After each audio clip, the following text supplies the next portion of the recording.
podstatě si narazil o Daniela Koláře. Olson. Utekl Skalákovi, nacentroval a Berg dává první gol zápasu. A řekl bych, až nechutně jednoduchý gol z českého pohledu. Olson si nic nedělal z toho, že ho stínuje Skalák, protože ono šlo v podstatě opravdu o stínování. Centr před bránu, kde byl jediný hráč ve žlutém dresu.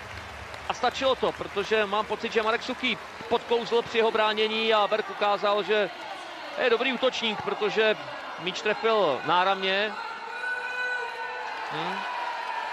Tady se Vaclík mohl tak maximálně podívat za sebe a říct dobrý.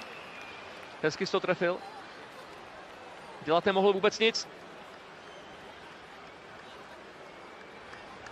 Pochvala i pro Olsona za únik a centr. Tak hraje o nominaci.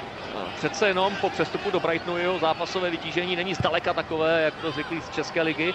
Tohle ovšem je Tomáš Sivok.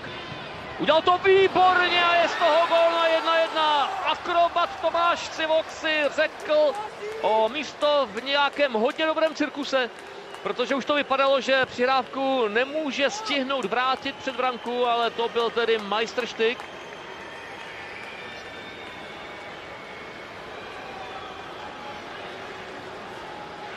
Udělal to vyloženě skvěle a Matěj Vydra i s dopomocí Olsona, protože původně hlavička směřovala jiným směrem, dokázal vyrovnat. Pro Matěje Vydru je to